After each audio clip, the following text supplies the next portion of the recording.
1.5 वर्ष ऍक्टिव्हली लढतो।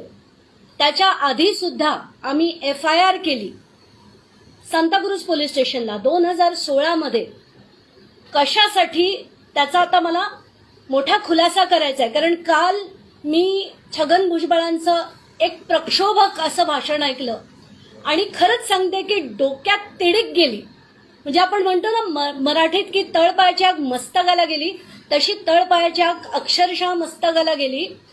ते कालच्या सभेत म्हणाले की तुमचं खातो काय, मी माझ्या कष्टाचं खातो। एक तर मला कळत नाही की ज्या माणसाला उठसूट छातीत कळ यायची, आता कुठे गेली ती कळ, कुठे गेले ते हॉस्पिटलमध्ये जे व्हीलचेअरवरती होते पोस्टर्स, ते फोटोग्राफ गेले कुठे?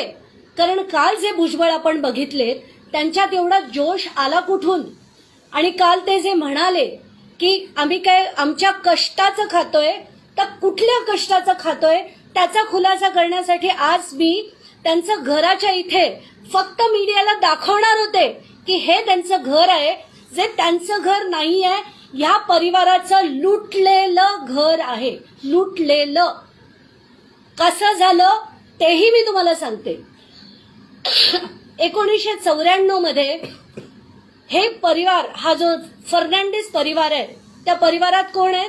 एक क्लॉड फर्नांडिस जे 87 वर्षाचे वय असताना वारले, या डोरिन फर्नांडिस ज्या आता 78 वर्षाच्या आहेत, आणि त्यांची ही 3 ऑटिस्टिक मुलं। त्यांचा एक छोटा बंगला होता, तो बंगला त्यांनी रहेजाला रिडेव्हलपमेंटसाठी दिला आणि त्याच्यात त्यांना 5 फ्लॅट मिळणार होते। ते 5 फ्लॅट त्यांना कधीही मिळाले नाहीत आणि रहेजानी तो जो प्लॉट होता तो भुजबळांना, म्हणजे समीर भुजबळच्या परवेश कन्स्ट्रक्शन्सला विकला। ज्या दिवशी इथे बुलडोज केला यांचा बंगला, तेव्हा यांना फोन आले की तिथे तुमचा बंगला बुलडोज झालेला आहे।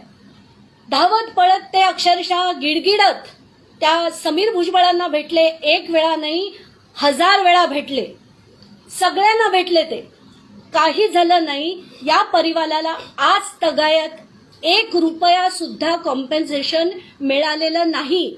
आणि मला हेच दाखवायचं होतं तिथे नेऊन करण्याच्या मागे मी काय किरीट सोमय्या नाहीये, नुसती टाइमपास करायला आणि ते हातोडे घेऊन मोठे मोठे जायला। आज जे दाखवायचं होतं की ती जी टोलेजंगी इमारत आहे सांताक्रूज वेस्टला, त्याचं जाऊन प्रत्येक चॅनलला माझी विनंती आहे, त्याचा जाऊन परत तुम्ही फुटेज घ्या आणि सगळ्या लोकांना दाखवा, महाराष्ट्राच्या जनतेला दाखवा की कष्टाचे येणारे पैसे हे यांचे लुटलेलं जे त्यांचा बंगला होता, तिथे हे जे मोठी इमारत बांधली आहे ज्याच्या 9व्या मजल्यावर स्विमिंग पूल केलाय, त्याच्यात भुजबळ कुटुंब होतं, ते यांचे खाल्लेले पैसे आज तगायात 1 रुपया मिळाला नाही। मी हे सगळं त्यांची जी कहाणी आहे ही मी सगळ्या मीडियाला पाठवली होती, झाडून सगळ्या एडिटर्सना। त्यांनी कोणीही 1.5 वर्षापूर्वी पाठवली, काही केलं नाही। मी सुप्रिया सुळेंना, ज्यांच्या परिवाराबद्दल मला यत्किंचितही आदर नाही, त्यांना सुद्धा मी जेव्हा पाठवलं, मी खरंच म्हटलं पाहिजे 30 सेकंदात त्यांचा मला फोन आला आणि त्यांनी माणूस पाठवून व्हेरीफाय केलं की खरंच यांची आज जी दयनीय परिस्थिती आहे, दयनीय परिस्थिती का म्हणते मी, ही 78 वर्षाची बाई आज यांचे केस कापण्यापासनं झाडू पुसणं, सगळं काम, स्वयंपाक करणं, सगळं ती घरी करते। आणि तिला एकच काळजी आहे की ती जर गेली तर उद्या या 3 मुलांना कुठे ठेवायचं। म्हणून मी अक्षरशः कधी पाऊल ठेवलं नसतं अशा वायबी चव्हाणमध्ये गेले, तिथे आमच्या बैठका झाल्या, पण ते निर्दयी लोक जे आहेत, समीर भुजबळ, हे प्रत्येक बैठकीला तिथे यायचे। ह्यांची परिस्थिती त्यांना नवीन नाहीये, कारण ते ओळखतात त्या परिवाराला। त्यांनी हो हो हो हो केलं। शेवटी सुप्रिया सुळेंनी त्यांना जेव्हा अल्टिमेटम दिला जानेवारी महिन्यात सांताक्रूज वेस्टला, आज मी तुम्हाला जे म्हणतेय की तिथे ते बिल्डिंग दाखवा, ते कशासाठी, यांना फक्त 8.5 कोटी देतो असं सांगण्यात आलं जानेवारी महिन्यात। देतो म्हणून म्हटलं, पण बहुतेक त्यांना कल्पना असेल की ते भाजपत जाणार आहेत, म्हणून तेव्हापासनं आतापर्यंत आम्ही सगळ्या नुसत्या घेरट्या घालून घालून मेसेज करून करून एक डोरिन मीटिंग नावाचा ग्रुप बनवला होता सुप्रिया सुळेंनी. त्याच्यात सुद्धा अनेक वेळा त्यांनी विनंती केली, सगळ्यांनी विनंती केली की राजकारण जाऊ दे, खड्ड्यात जाऊ देत, चुलीत, या परिवाराला फक्त न्याय मिळू दे. तुम्ही गडगंज आहात. 2653 कोटीची तुमची संपत्ती मी डिस्प्रपोर्शनेट ऍसेटची केस केली आहे. त्या पैशातले त्यांचे देणं, त्यांना मर्सी नको कोणाची, त्यांना फक्त जस्टिस हवाय, जस्टिस. तो आज तगायत त्यांना मिळाला नाहीये. म्हणून मी सगळे प्रयत्न केले. त्यांनी जानेवारीपासनं पुढे करतो सांगितलं. मे का जून महिन्यात भाजपात गेले आणि तेव्हापासनं कंप्लीट बंद झाला हा विषय. आता मध्ये काही काळापूर्वी ते म्हणाले की दिवाळीच्या आधी समीर भुजबळांना पैसे द्यायचे. मग परत एका शुक्रवारी मला मेसेज येतो की ईडीने ती प्रॉपर्टी पेपरवर जप्त केली आहे, त्यामुळे वी कॅनॉट गिव्ह देम. मी म्हटलं तुम्ही कसे नाही देऊ शकत? ईडीने जरी ती प्रॉपर्टी जप्त केली आहे, यांची तर ती प्रॉपर्टी ओरिजिनली आहे. तो फर्स्ट अग्रीमेंटचं जे कन्सिडरेशन आहे that has got nothing to do with ED attachment. म्हणून मी त्यांना परत सांगितलं, तरीही त्या युजलेस लोकांनी आज तगायत यांना 1-1.5 दमडी दिलेली नाही. मला दुसरं कळत नव्हतं काय करावं, म्हणून मी 6 तारखेला फडणवीसांना मेसेज पाठवला की यांचं मला तुमची भेट हवी आहे आणि यांना घेऊन मला जायचंय. म्हणून 7 तारखेला यांना घेऊन मी त्यांच्या घरी पोचले. त्यांचा जो दुसरा बंगला आहे मेघदूत बंगल्यावर पोचलो. त्यांची भेट घडवली, त्यांना दाखवलं की यांची दयनीय परिस्थिती आहे. या बाईला वाटतंय की जर माझं काही बरं वाईट झालं तर या मुलांचं काय होणार, त्यांना कुठे ठेवणार आणि कोण काळजी घेणार.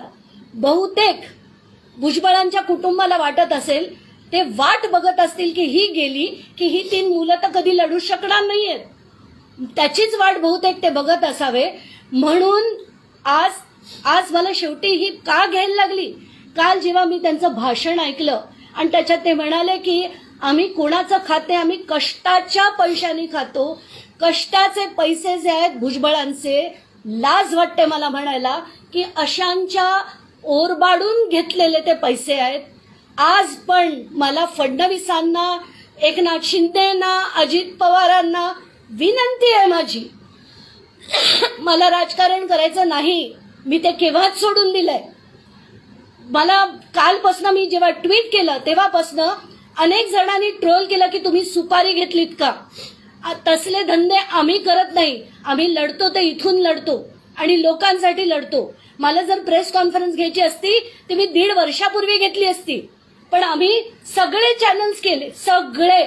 त्यांच्या अक्षरशः ज्या लोकांना मी कधीही उभं केलं नसतं अशा लोकांच्या घरी जाऊन, त्यांच्या वायबी चव्हाणमध्ये जाऊन सुद्धा मी विनंती केली की यांना त्यांचे पैसे मिळावे. तर आज मी या 3 मुख्यमंत्री आणि 2 उपमुख्यमंत्र्यांना माझं आव्हान आहे की येत्या 48 तासात तुम्ही आमच्याकडनं सगळे पेपर बघा. सगळे पेपर त्या यांच्या नावावर आहेत की नाही, त्यांनी केलेली अग्रीमेंट तपासा आणि जे मी म्हणते ते तंतोतंत खरं असेल तर 48 तासात जर तुम्ही भुजबळांनी यांचे पैसे दिलेत तर मी स्वतः जाऊन त्यांचे आभार मानेन. मी स्वतः जाऊन भुजबळांचे आभार मानेन. पण जर त्यांनी केलं नाही तर तुम्हाला जी ताकद लावायची आहे लावा. मी आणि हा परिवार सोमवारी सकाळी 9 ते संध्याकाळी 6 आम्ही त्यांच्या घराच्या बाहेर जाऊन कुठलंही आंदोलन करणार नाही, कुठलीही बोंबाबोंब करणार नाही. आम्हाला तमाशे करायचे नाहीयेत. आम्हाला फक्त या लोकांना न्याय मिळवून द्यायचा आहे. आणि खरंच हृदय नावाची चीज जर तुमच्यात आज असेल, भुजबळांच्यात जर असेल, तर तातडीने येत्या 48 तासात यांच्या खात्यात त्यांचे पैसे जमा झाले पाहिजेत. नाहीतर मला जे करायचंय, जे मी म्हटलं, सोमवारपासून 9 ते 6 मी त्या बिल्डिंगच्या बाहेर चुपचापपणे जाऊन आम्ही सगळे 5 जण बसणार आहोत. आणि परत मी सांगतेय, कष्टाचे पैसे जर अंगेना, पण माझं आव्हान आहे की आज जे तुम्हाला म्हणालेत ना तुम्ही सासरचं खाता, अरे ते खातात का नाही खात मला माहित नाही. त्या आंदोलनात मला पडायचं नाही, राजकारणात मला पडायचं नाही. मला फक्त न्याय हवा ह्यांचा. आणि काल फक्त ते जे म्हणाले ना, त्यांनी जी डोक्यात तिडक गेली होती म्हणून मी आज ही प्रेस कॉन्फरन्स घेतली आहे, माझ्या घरी घेतली आहे. मला तिथे नेऊन मीडियाला फक्त ते बिल्डिंग दाखवायचं होतं की छोटा बंगला कसा होता आणि आता ते बिल्डिंग आलेलं ते कसं आहे. एवढंच मला म्हणायचंय. कोणाचे काही प्रश्न असतील तर प्लीज विचारू शकता. पोलिसांनी आमच्यावर काय केलं ते सांगा.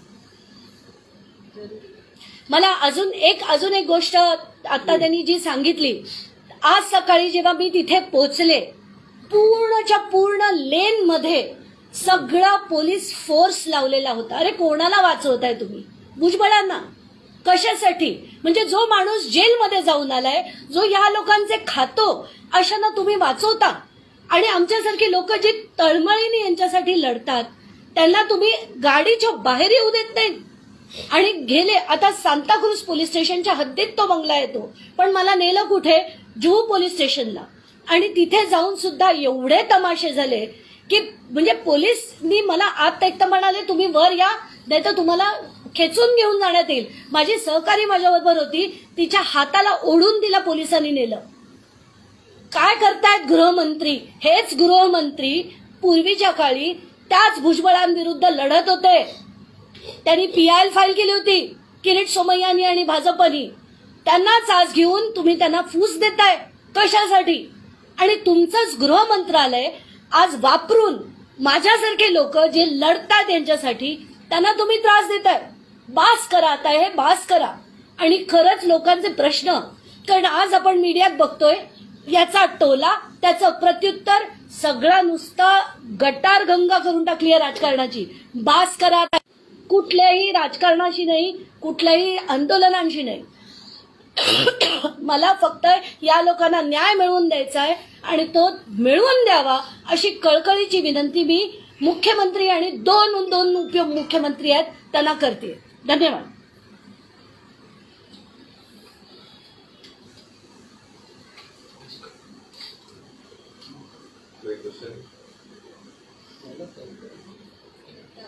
तुमच्याकडे यांच्या प्रॉपर्टीचे म्हटलं कागदपत्र आणि फोटो दाखवते, तेवढे दाखवते. हो, हे काय आणि तो बंगला कसा होता आता? हो हाँ, फोन में ज्यादा है. हा ते बिल्डिंग आहे. हे बघा, आणि आत्ताची बिल्डिंग बंगलाचा फोटो. हा जो तुम्ही बघत असाल बाजूला, असा एक छोटासा एक मजली बंगला होता तिथे या लोकांचा, आणि त्याला तोडून आता हे बिल्डिंग बांधण्यात आलंय. याच्या 9व्या मजल्यावर स्विमिंग पूल बनवलंय त्यांनी, आणि ते बनवायला त्यांच्याकडे पैसे आहेत आणि यांना द्यायला आज त्यांच्याकडे पैसे नाही आहेत. जानेवारी महिन्यात त्यांनी फायनल केलं होतं. खरं तर तुम्हाला माहिती आहे सगळ्यांना की सांताक्रूज वेस्ट मध्ये 2 बेडरूमचं घर पण 8.5 कोटीत नाही मिळत, पण तरी त्यांनी अग्री केलं, कारण जेवढे मिळतात तेवढे पत्रात पाडून घ्या. आणि एवढं करून सुद्धा इतकी त्यांची दयनीय परिस्थिती आहे. तिचं कॅटरॅक्टचं ऑपरेशन आहे आता 30 नोव्हेंबरला. हे करणार काय आणि खाणार काय? कोणीच काही करू शकत नाही. हे जे नोकरी करायचे, हा नोकरी करायचा, याला 1000 यावी. म्हणजे काय पाप आहे त्यांचं. आज त्यांनी भरोसा केला आणि अग्रीमेंट करून कोणाला दिला? आलतू फालतू बिल्डरला नाही दिलं, रहेजाला दिलं. आता रहेजानी जर डायरेक्टली भुजबळांना हे दिगून टाकलं तर कसं करणार लोक आणि कशी लढणार आहे पोलीस यंत्रणा? आज पूर्ण पोलिसांचा जो तमाशा झाला, माझं जर कोणी ऐकत नाही यांचं काय ऐकणार? कसं लढणार आहे ते? मला सगळे म्हणतात तुम्ही आता FIR, तो FIR दाखव. FIR आम्ही केला 2016 मध्ये. आज तक त्याच्यावर पुढे काहीही झालं नाही, काही झालं नाही. ही FIR ची कॉपी आहे. 2016 मध्ये झालेला FIR आहे आणि आज तगायत त्याच्यावर पुढे काहीही भुजबळांना झालं नाही. मी आज पोलीस स्टेशनमध्ये मला म्हणाले तुम्ही कंप्लेंट द्या ना. अरे मी कंप्लेंट काय, FIR झालेला आहे, समीर भुजबळचं नाव आहे त्याच्यात. असं असताना तुम्ही कारवाई करत नाही. आणि अशांना थारा देऊन परत फडणवीसांसारखे जे त्यांच्या विरुद्ध लढलेले होते ते त्यांना पुन्हा आज मंत्रीपद वाटतायत का, की यांच्यासारख्या अजून 1000 लोकांना लुटायला? वाईट वाटतंय मला, दुःख होतंय या सगळ्याचं. चला, प्रेसला माझे धन्यवाद.